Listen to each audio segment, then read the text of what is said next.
Hey, what's going on?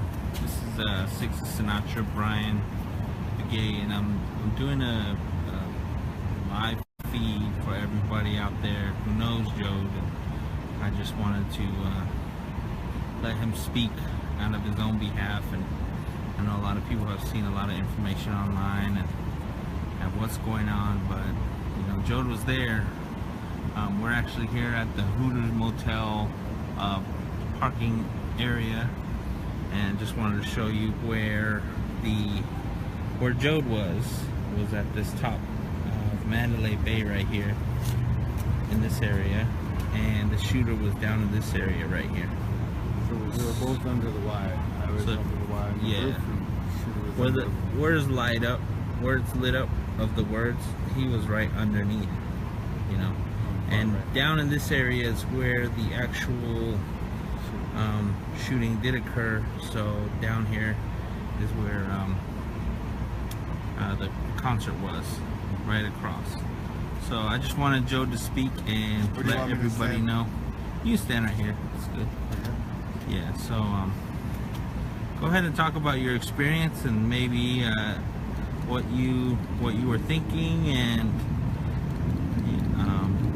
just first notification of what was going on during that time. And okay, so I've had a day to think about it, really, kind of, because last night we were on lockdown. A lot of people saw on my Facebook feed we were on lockdown. I kept up to date until 7:30 this morning, from 10 p.m. to 7:30 this morning, on the roof, dining and bar area on the roof there.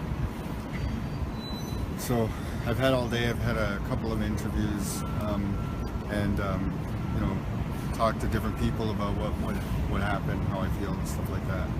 People you know, yesterday and today, a lot of people were asking, you know, are you okay, or how do you feel? And for me, right away, my mind thinks that, like my mother thinks, no nonsense. She's very matter of fact, very honest, and some people looked at it as insensitive. So in my mind, I was getting kind of bitter, and I was like, what do you mean how I feel?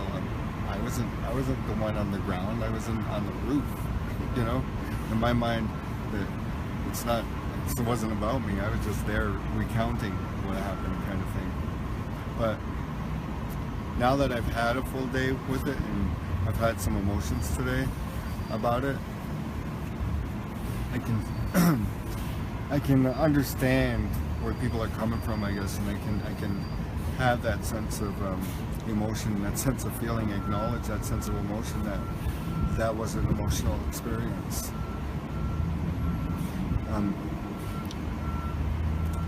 You know, as human beings, I think that we are equipped with certain things that allows us to protect ourselves and go forward. It allows us to accomplish things and help ourselves, really, to help ourselves survive and live and move forward.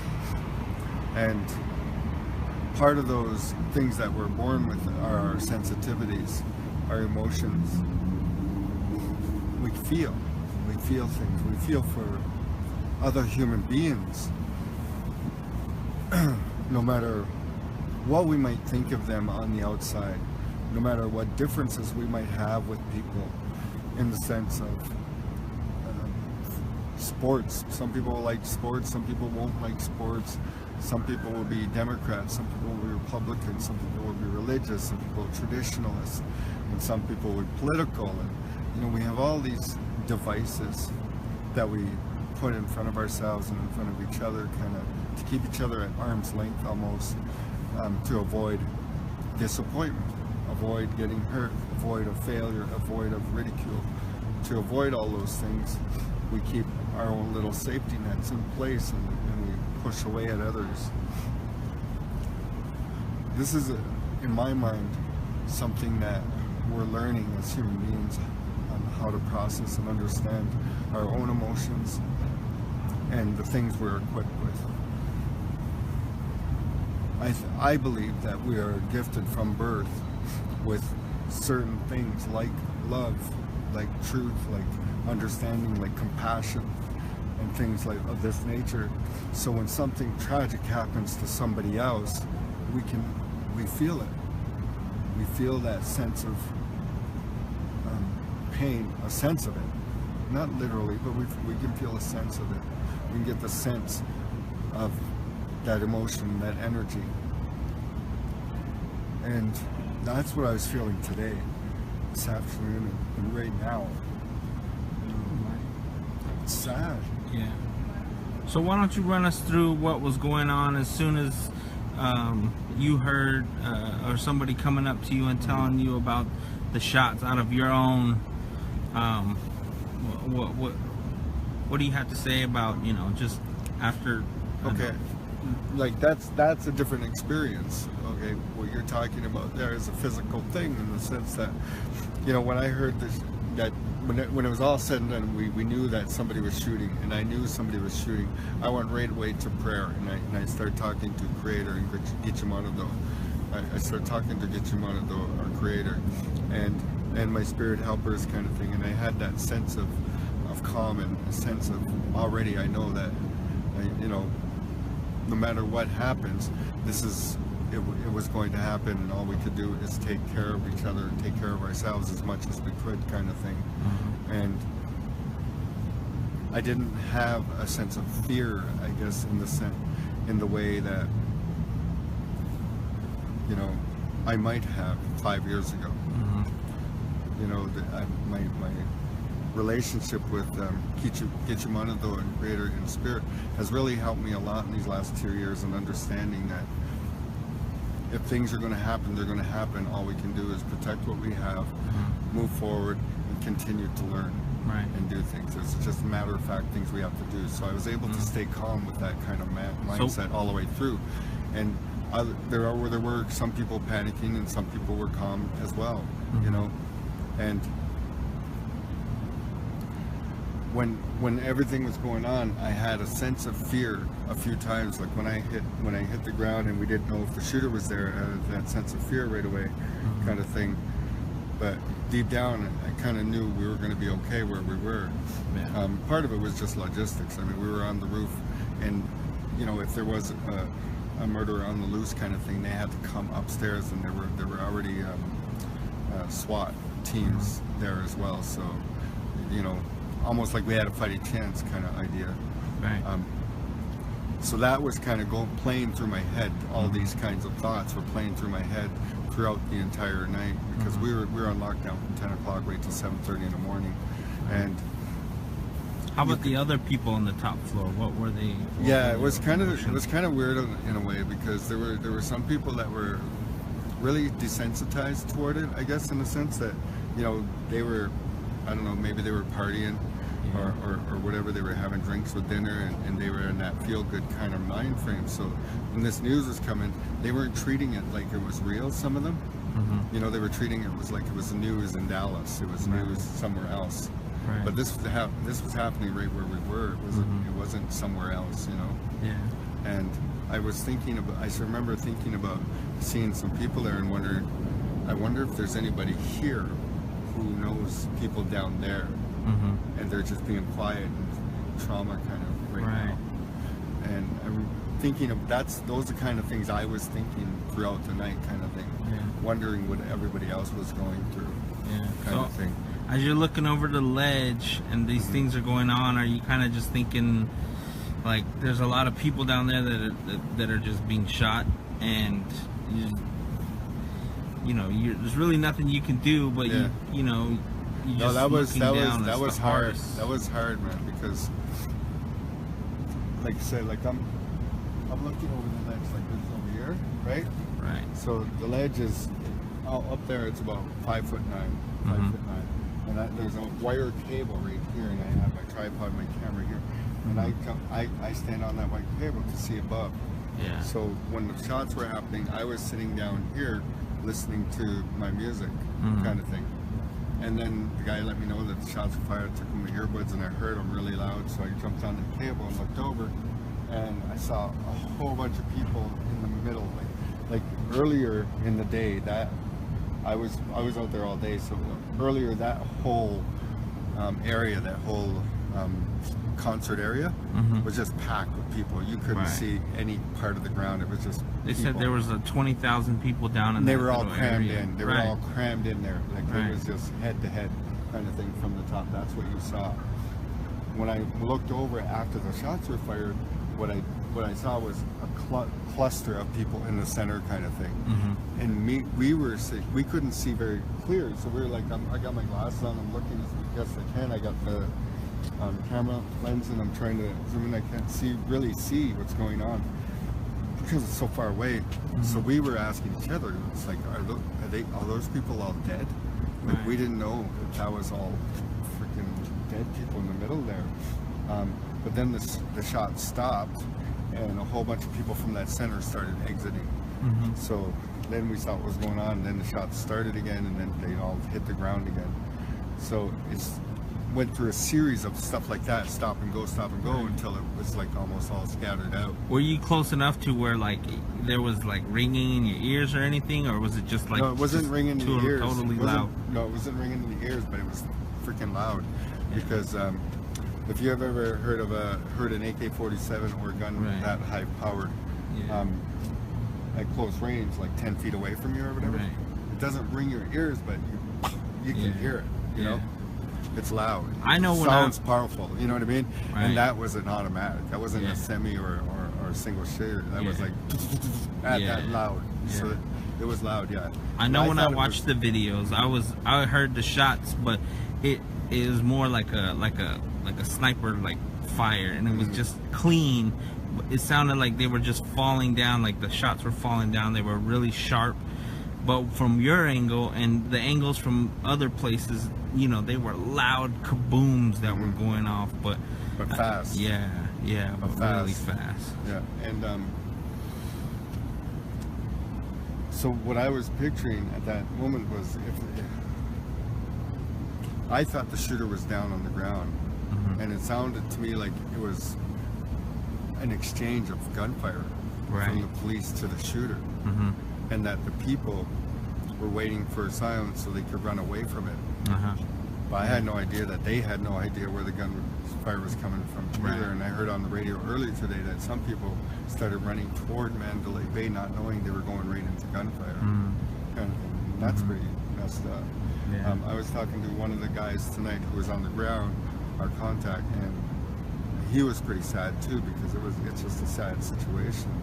But from what the footage and stuff that they were seeing, you know, I think he acknowledged that it was an AK-47. He goes, because those were high-powered bullets that went through 2 or 3 people. Wow. So some of the shots were one shot, kind of thing. And it would hit 2 or 3 people as opposed to just one.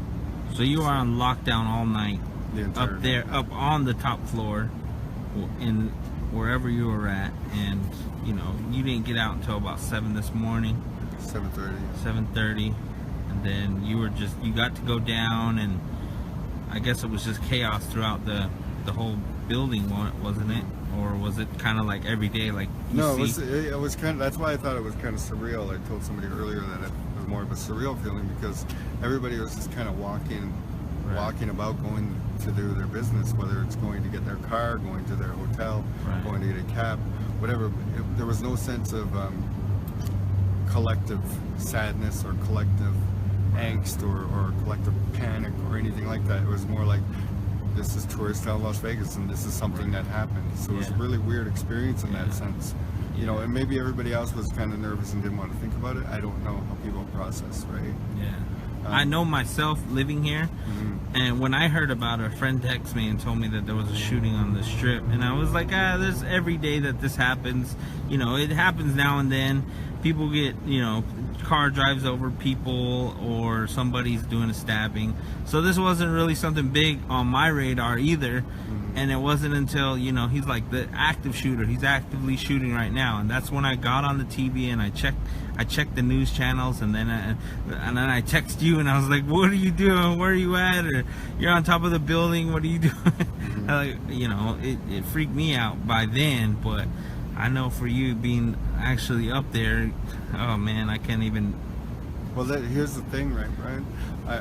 I was up there, and like I said, I had that sense of calm the whole time, Right. and I think I may have desensitized myself to what was happening. Maybe it's a defense mechanism or whatever, or maybe I really was in control of my own, actions at the time. Because right now it kind of hit me like a ton of bricks a few hours ago. You were there, you saw it. Right. It's like, and I just overcome with emotion. And even like I said, even that guy who told me about the bullets that went through 2 or 3 people. He's got military training. He's been in special forces and stuff, and he's seen some stuff, and he was emotional. I could tell, like he could see the tears. He was fighting back as we were talking. You know what I mean? And he said it was the same thing for him. That they were fine during the night, and everybody was like kind of discussing what was happening and trying to get a handle on everything else. And he was, professional business as usual. And he said just for today, it just hit him too, kind of thing. Yeah. So for whatever reason, some of us, I guess, need that time to process, and then when we do, it's like all of a sudden it's a overwhelming surge of emotion and confusion, and trying to process what really happened. Right. Because you try to rationalize too, and you want to rationalize and think that, well, it's life and death. People die, people live, and sometimes that's the way the universe works. So we rationalize to help ourselves cope. Yeah. But the fact is, that's freaking tragic. There was little kids down there. I think, like some parents brought kids. Not a lot. I mean, it was mostly an adult thing, I think. Right. But it was young people.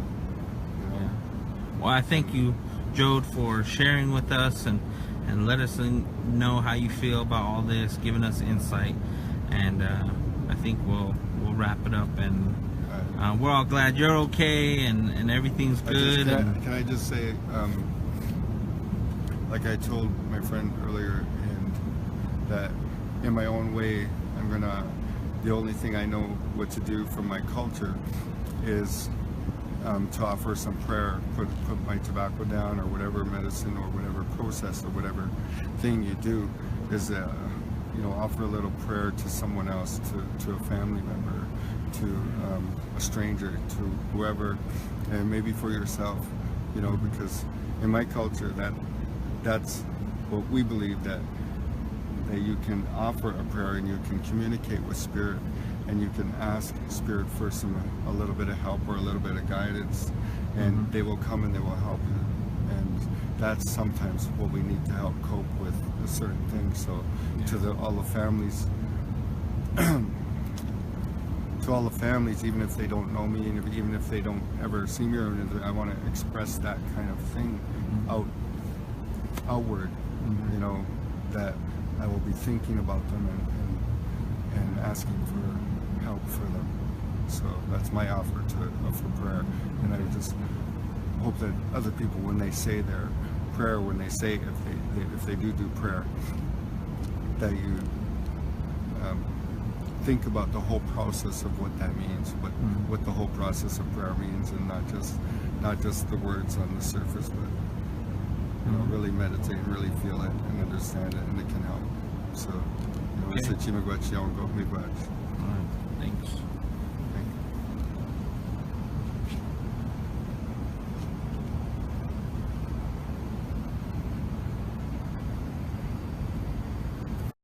You have to ask me. Go ahead. Hey, Jode, we're over here, day 3, trying to retrieve your bike, but we're also down here and we're seeing all the media and everybody. We're actually here at Mandalay Bay. Let's take a look at the Mandalay Bay. We're trying to get the vehicle, but at the same time we have my guy who just wants to speak a little bit. So tell me what's going on today and how you feeling. So as you said, you gave me a ride down here to try to retrieve my motorcycle. My motorcycle's on the other side of this, next to from Nashville. On the other side of that, there's a parking lot where staff and tour buses have a designated parking area. That's where my motorcycle is parked. So we have tape all around this whole area, crime scene tape. You're not allowed to cross anywhere there's crime scene tape. The police officer, we walked down there and the police officer told me it's going to probably be until Thursday before they can give us access. So walking through here, I noticed there's all kinds of news teams. Like, you have KTLA, you have NBC, ABC, Fox. You have all these news channels here with all their equipment and all their material and stuff. And started thinking about it, and we're walking back. So I asked one of the guys, I said, what are you guys reporting here anyway? And he goes, what do you mean? Like, he just kind of shrugged me off, kind of. And I said, well, everything is done, everything is over, the event already happened. What are you guys reporting? Like, why is everybody here? And he said, well, he goes, there's still news coming in, like new stuff. He goes, and Trump's coming tomorrow, so we gotta get ready. And I'm like, oh. So we walk in, and I'm thinking about it, I'm like, kind of pissed off. These news media, this massive media over here and everywhere, they follow that guy around like he's God or something, like he's the God of information. He's an idiot. We all know he's an idiot. He reacts quickly to crisis situation when people are dying, and when people are dealing with real crisis, he'll react based on a political statement, his political stance, and he'll send out a tweet or whatever, and it's idiocy. Yet these people, including CNN and all of them, they follow that guy's every word. They give him 24/7 coverage, and all he does is prove what an idiot he is time and time again. He doesn't give a shit about anybody that dies around here. All he cares about is his profile, his image, and how people react to him. That's all he gives a shit about. And this media, I would suggest that most of them that are doing their jobs, they only care about their careers. They only care about, you know, getting that shot or getting that story, that soundbite, getting that image, you know. And I find it inhumane and ridiculous, and proof that this whole system that has been built, that's been built by a capitalist society. And I'm not against capitalism in the sense of, you know, working hard and trying to get, you know, paid and get what you need to for security for a family. I'm for all those obvious things. What I'm against is people forgetting who they are as human beings in order to make something for themselves. It's like your priorities are all messed up. You're all twisted. It's all twisted priorities, you know, and you'll use it as an excuse, saying, well, we have to pay our bills, we have to take care of our family, and this and that. It's like professional athletes that hold out and they say, well, we got to take care of our family. Motherfucker, you make millions and millions and millions of dollars, and you came from nothing, some of you. And you're sitting there pretending that this is for your family. You don't need a 20-story fucking mansion with 20 rooms. You don't need that crap. There's people that are freaking homeless in the streets, and I know that it's not our responsibility to take care of all the homeless people in the world and all that stuff. I'm not stupid. But there's no reason why we can't, as human beings, when you have extra, put your freaking resources toward helping people. There's mental health issues that are huge out here. The whole reason why we're here is because that shooter, if there was one of them or two of them, it doesn't matter. People still died. Shooters, whatever. They have mental health issues. That's obvious. You can't sit there and shoot at a fucking crowd of people indiscriminately without having a mental health issue.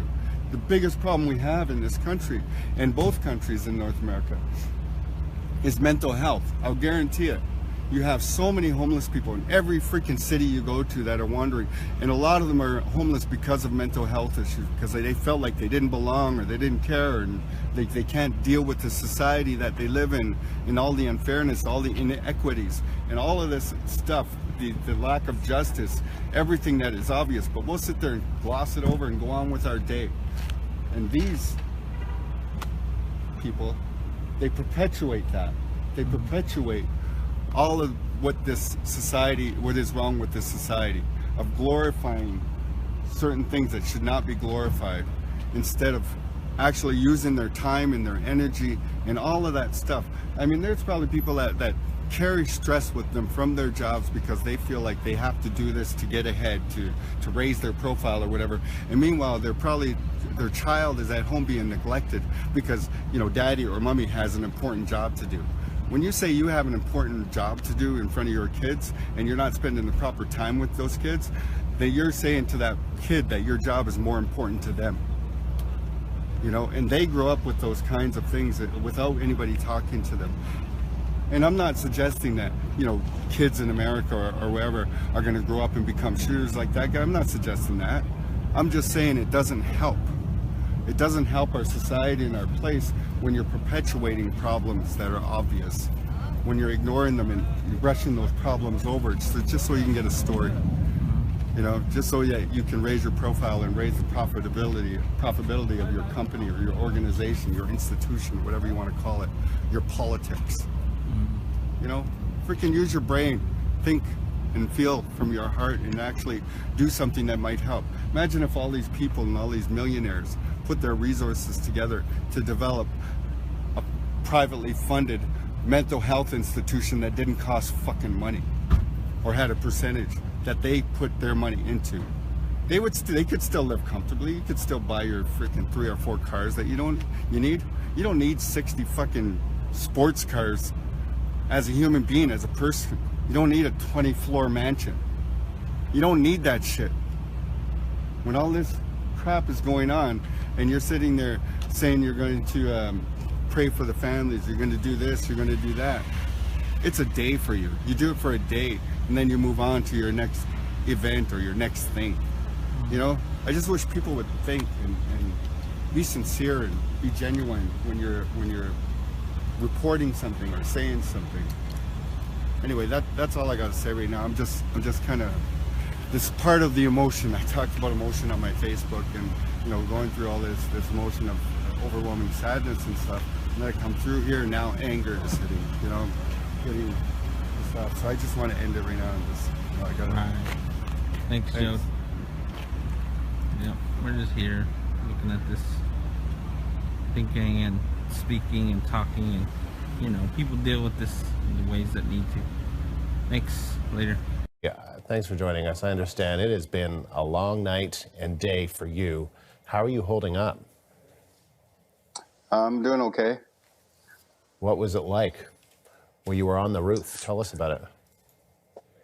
Okay, well, I was doing my job. I was doing some photography, and I had my earbuds in because I was listening to a radio program, and security came out and let me know that there was something going on. They asked me if I had heard anything, and I took out my earbuds, and that's when we heard more shots, and it was just like really rapid fire. It was like boom, boom, boom, boom, boom, boom, boom, and it sounded really close. It sounded really loud.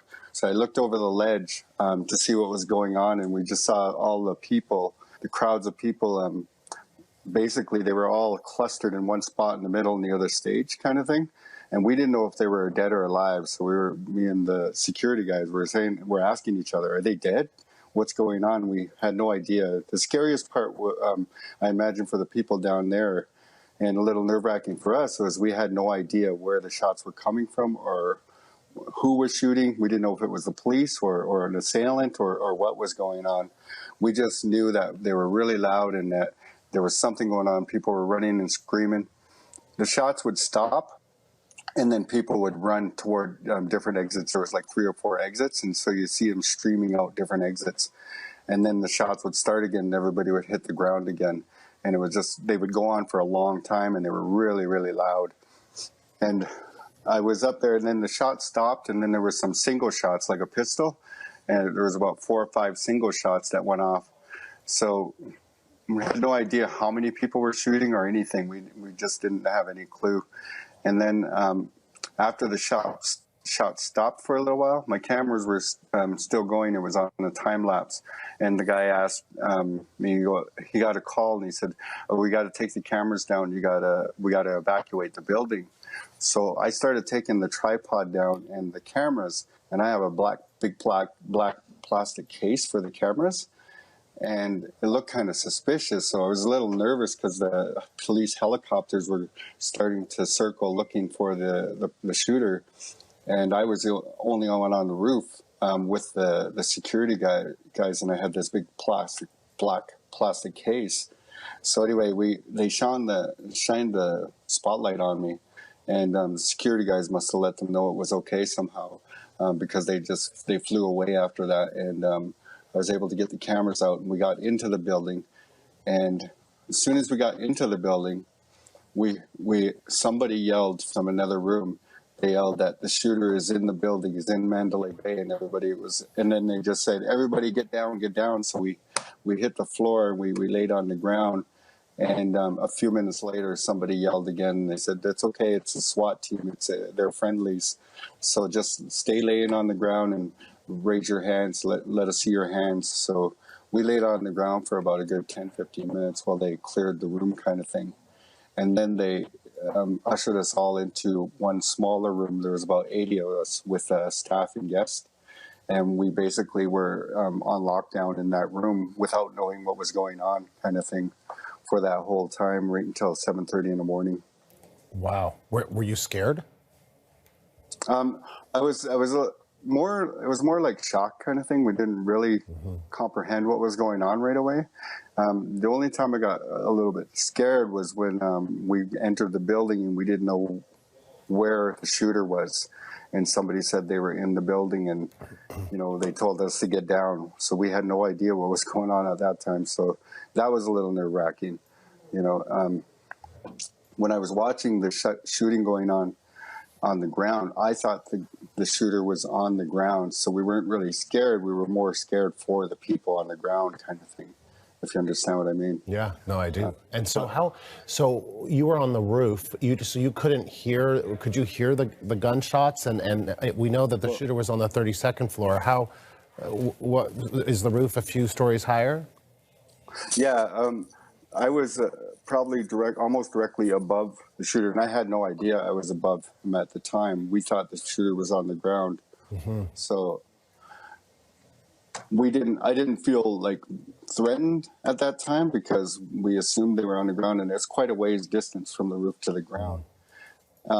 But as the shots continued to rain down, you could hear them they were just so loud that, it made me a little suspicious, a little apprehensive standing on the ledge. I thought, freak, those sound like a lot closer. So I kind of got down from the ledge and just, that's when the shooting started, and I got back up and looked again, and, everybody was pretty much scattered by that time. And, I was able to start bringing the tripod down and the cameras down.